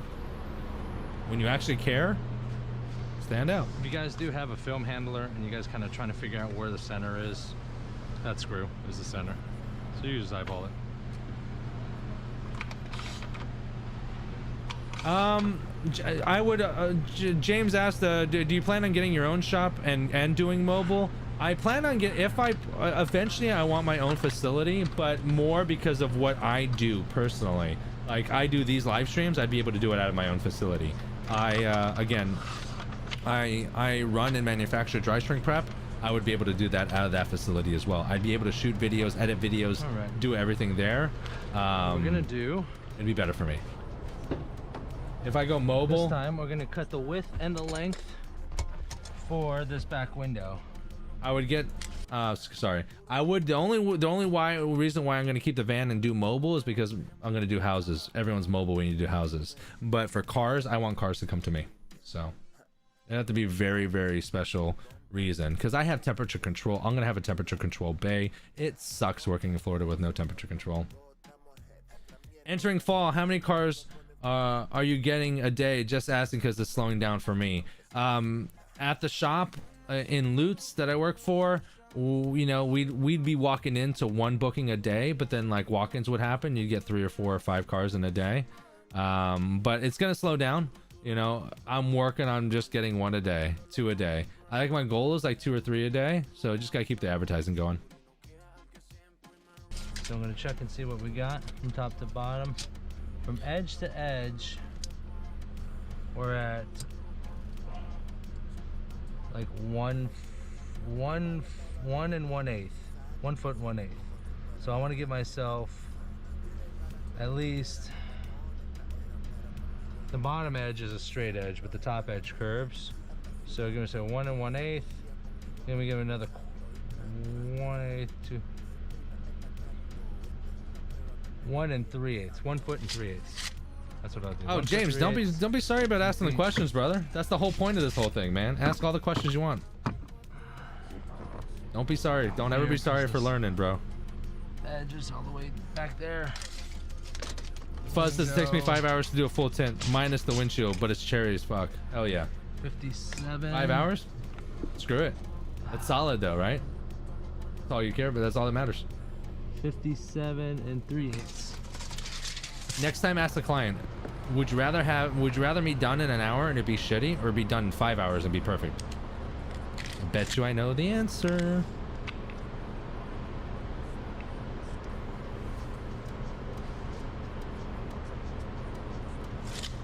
Looks like we have about 12 minutes left on this back window. Apparently it takes me 12 minutes to do this back window.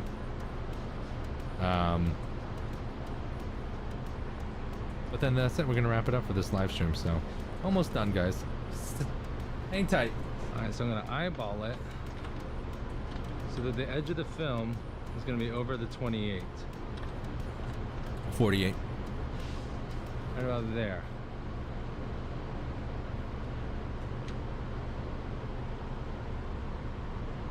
And now I can go 38 is 10 inches, 36, and I want it to go 3/8, 36, 1, 2, 3. You line up that notch right there.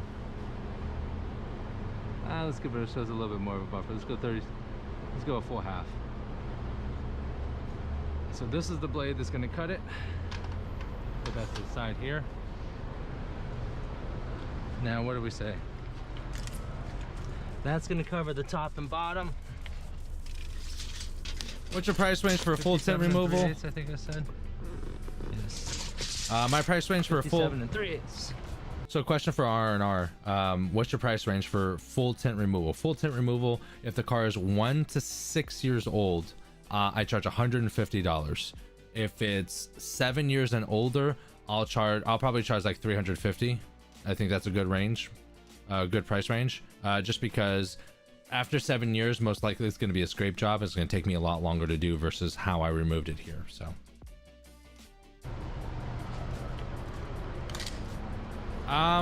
James asked, do you shrink with black hard card? No, I shrink with the platinum smart card and or 57.5. the MacTac. Those are my shrinking cards I go to. But if I have tape.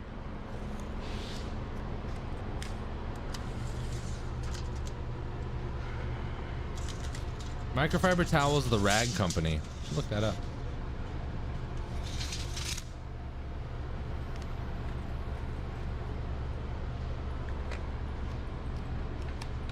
Moving right along, huh? Yes, sir. Yes, sir. I just have the back window to do. Everything else is installed and ready to go. You already got the back glass out? Or I mean the back glass tint off? Yes, sir. All the tint is off. Oh. And the sides have already been redone. Yes. And then now we're just working on doing the back glass and should be all done. Sounds good. Yes, sir. Any questions? All right. Oh, of course. My pleasure. Sorry? Oh, Yeah. sorry. Yeah. Very good. Yes.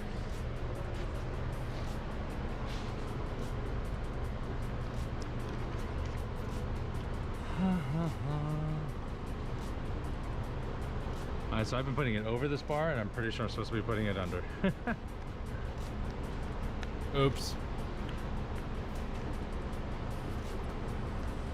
I'm gonna cut a straight edge here.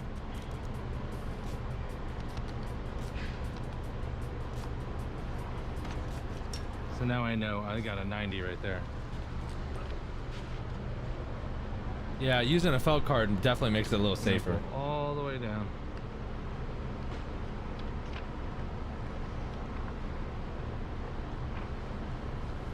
Window tint's amazing, dude. Amazing. Lifetime, a game changer for me. Boom. That's it. Now I can cut this. So let's film. Now I could probably, 30%, I can't use that for glare strip, so it's awesome.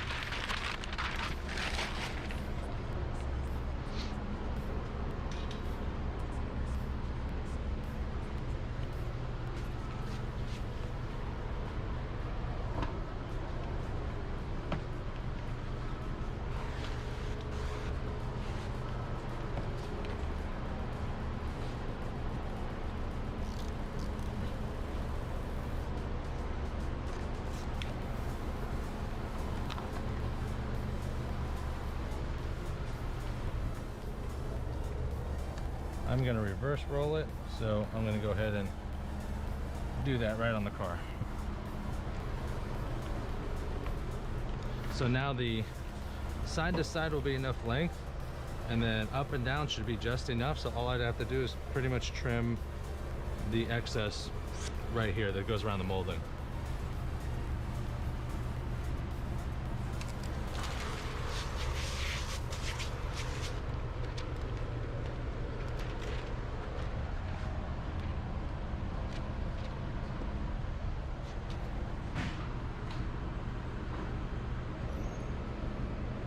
See, I'm learning. Apparently when I look closely, I put my head up. But I'm learning that like I need to put my head down so you guys can see what I'm doing when I do close-up stuff.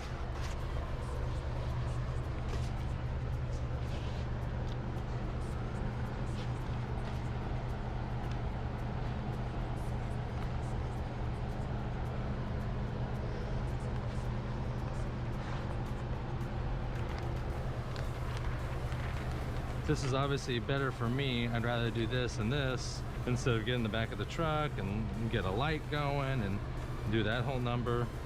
I just rather do this. This is more simple for me.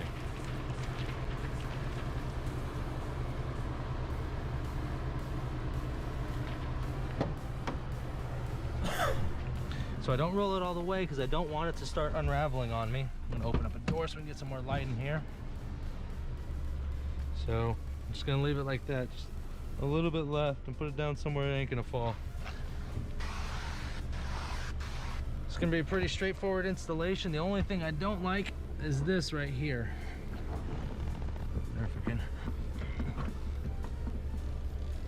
I'm just gonna try to pull it back and squeeze it in there the best I can. Because I don't have access, like here I have access to the full edge. The side pillar is like blocking me from getting all the way to the edge of the ceramic coating. Blade far out. That's what I'm talking about there.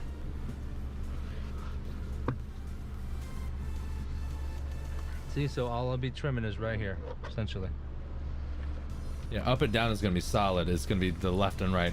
I only need to trim like 2 places because I've already measured it. Yeah, that gentleman with the cane, he is the owner of this collision center, and this is his truck. So, you know, it might not be a lot of work, but you know, he could probably call me for some other work as cars come in, cars that get wrecked that need tint, things of that nature. So it'll be good. It'll be good. James asked, Patrick, even though you've been tinting for a while, do you still learn new things about tinting? Absolutely.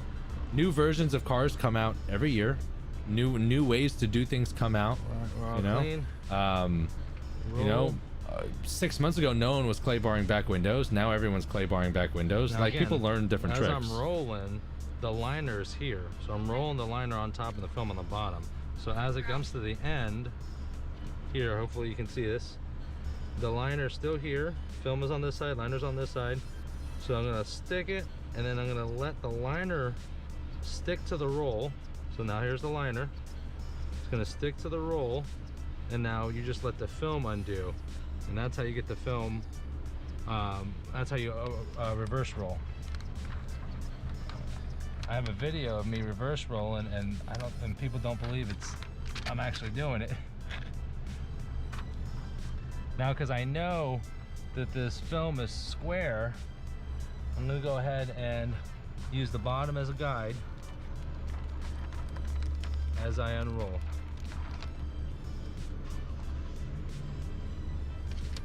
What we can do here, start unrolling this.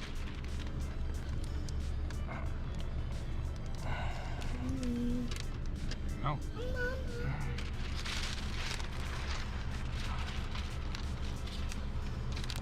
And good to go.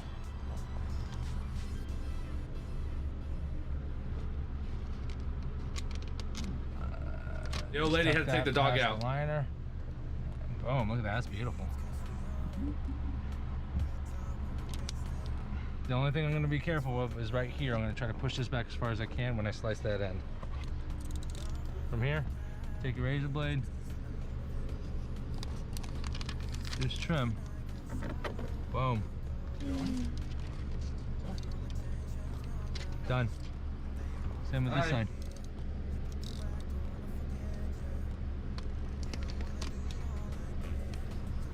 Okay, once I get to here, I'll try to push it back as far as I can. Get that film back in there.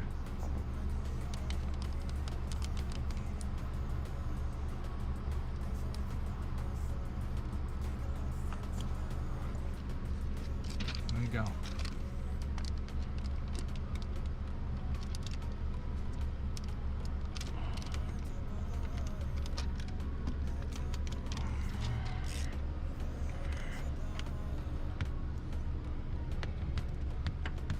I do see some questions. I'm gonna go ahead and answer all these questions at the very end, but like I'm very verbal in regards to how to install this glass during the video, so I just didn't want to like interrupt that.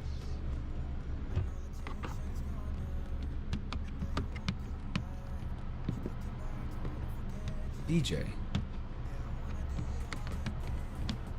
Oh, start him young.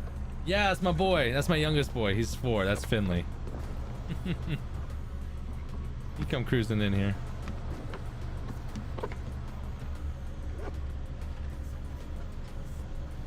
Just gonna get a towel, bump the edges.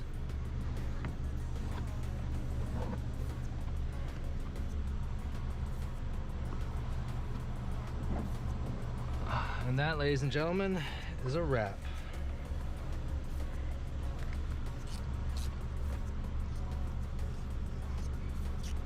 A little long up there, I felt it. Let's clean out this back window. Let's clean up our gear. Let's get paid.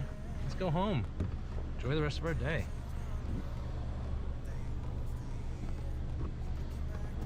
Do I just kill it? I think I just kill it.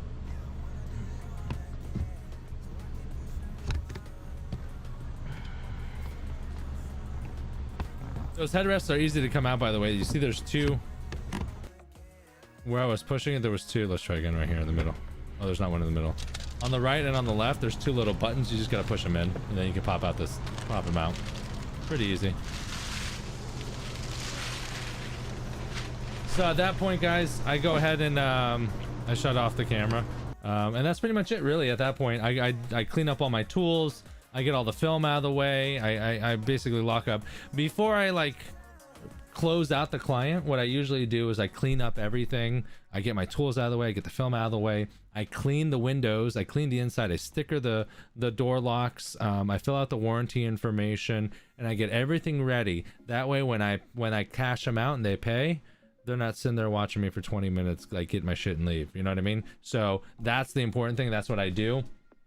I have a 2-minute timer. I'm gonna go right here, and then if you guys have any last questions, concerns, shout outs, criticisms, now is the time. We did have a couple questions at the very end. To hand cut, it would be similar to cutting as a car on the back window, same method.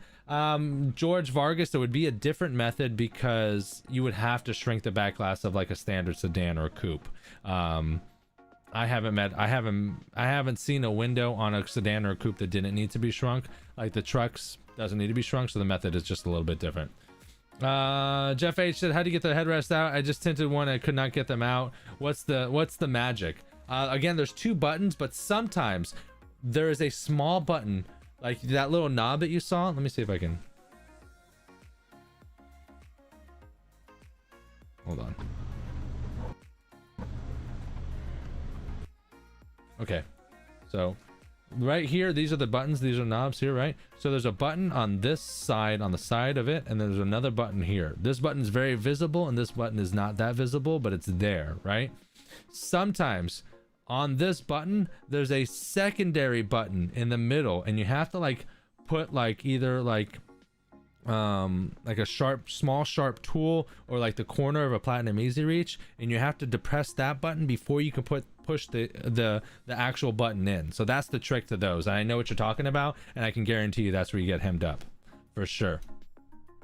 I remember my last employer saw me doing reverse rolling and said, how'd you do that? I was dying laughing. Ain't that the truth, baby? Ain't that the truth? How would you do warranty if the 2 front doors aren't legal to tint? That's true. Warranty work is only valid for cars that are legal tender. So warranties would technically not be valid. If that's the case, then I would most likely, what it would do is that I would justify it as a in-house. Oh, that was my warning there. I would justify it as an in-house warranty, because without the job I can't get paid, right? And if they want to dance with the devil, that's okay, because I'm going to take their money, you know, and they're going to go drive. But if they have a warranty claim, or the film fails, and it's illegal, then I just won't file the warranty with the manufacturer. I'll just eat the cost of the film, because I just want to be able to take care of my client. If you turn around and tell the client, hey, by the way, you installed illegal film, therefore your warranty is void and null and void, and blah blah blah blah, it just looks really shitty on your part, when you could just like it's you know, it's gonna cost you time and money to replace it, but keeping that good customer service is gonna pay itself back in spades. If you turn around and tell them no because it was tinted illegally, and they're gonna be like, well, why didn't you tell me that? I didn't know that, blah blah blah blah blah. Like, and it's just not worth it. Just cover it. Is it my internet, or why is can't see? I don't know why you can't see. You should be able to see. Everyone else can see, I think. All right, guys, that's gonna go ahead and wrap it up for this evening. Big shout out to our sponsors, guys. These guys definitely help us continue what we do. It definitely makes it a little bit easier, right? So big shout out to Tint Wiz, tintwiz.com. Go ahead and check them out. Tint Wiz is the CRM suite for the industry. They're phenomenal. I use CRM, the CRM suite. I use Tint Wiz for my own personal business, Sun Solutions Tinting, to manage invoices, client information, invoicing, scheduling for consultations, or scheduling for tint jobs, a number of different things. Phenomenal piece of equipment. So if you haven't tried it out yet, check them out, tintwiz.com, and you do get a free 30-day trial at sign up. Very easily, all you need is your email. You can get signed up like that. Okay, big shout out to Dry Shrink Prep. Dry Shrink Prep is the healthy alternative to dryer sheets. If you guys haven't checked it out, if you guys want to check it out, get some more information, we have videos on the website. We are offering tools now as well. We're offering installation tools. We're in phase 1 of 3 phases to add window tint tools to the Dry Shrink Prep website. We're also adding soak shields, Dry Shrink Prep edition soak shields to the website as well. So check it out for more information, dryshrinkprep.com. For more information, for videos and to purchase, go there. We do ship worldwide. It doesn't matter where, we ship to Australia, we ship to the UK, Canada, all over the United States. Yeah, really awesome stuff. Check it out. And last but certainly not least, big shout out to Solar Effects. Check them out, solareffectswindowfilms.com. They are the exclusive window films that I use for automotive for my own personal business, Sun Solutions Tinting. It's the reason why I use them, guys, because they're pretty fucking badass. Okay, the film is kick-ass. The scratch coating is amazing, especially coming from the other guys. The customer service is top notch. There's no more good I can say about them. So I only work with good people, guys. That's why I do it. If I wouldn't work with them personally, I wouldn't let them sponsor the channel, and I wouldn't let them work with you. So good guys, check them out, solareffectswindowfilms.com, for more information on that as well. Got a couple things here. I have the same mindset with those tint jobs. Glad we were on the same page. Absolutely, it's all about customer service now. Remember Seinfeld? Remember the soup Nazi? It's Seinfeld, and he's like, no soup for you, right? You can't do that shit anymore, because you will get torn apart online. There are people that will give you a shitty review that you never even tinted their car. Like, they'll come in and they'll ask about window tint, and you'll give them a price, and they're like, wow, that's way too expensive. And then, like, they might not like your attitude, and then go to your Google reviews and give you a 1-star review and give you a shit review because you weren't cheap enough for them or something. Like, yeah, people will tear you up and you won't even work with them. So customer service is very important. Does it suck to swallow your pride? Does it suck to just be like, screw it and let's just get this job done and make sure this client is happy? Sometimes it does suck, and you got to swallow a little pride and eat a little crow. But at the end of the day, the business brand is intact, and the brand is what's important. Your personal emotions don't mean anything. The brand is what will continue on. So think long term. The Fuzz, thank you very much, brother. Appreciate you joining us. Thank you very much. What's with the hair getting ready, Winder? Yes. It's yes. Hell yeah, Solar Effects is badass. Hell yeah. Yeah, Ken Glass, I couldn't do the comb over anymore. Like, it looked good when it was done, but when it wasn't done, it was like all in my face, and I had to wear a hat constantly. It's like obnoxious. All right, guys, we're gonna go ahead and wrap it up this evening. Again, thank you very much. Thank you to our sponsors here, guys. Thank you to you guys. I love you guys for taking the time. Again, I will be back next week, Tuesday and/or Wednesday. Hit the notification bell. Hit the notifications on Facebook, because I don't do this at a specific time frame. So you're gonna have to be lickety split and get those notifications if you want to see me next time. Next time will be either a Gladiator or a 2020 Gladiator or a 2021 Hyundai Elantra, depending on which one I'm going to do. But I will see you guys next week, Tuesday. Thank you very much, guys.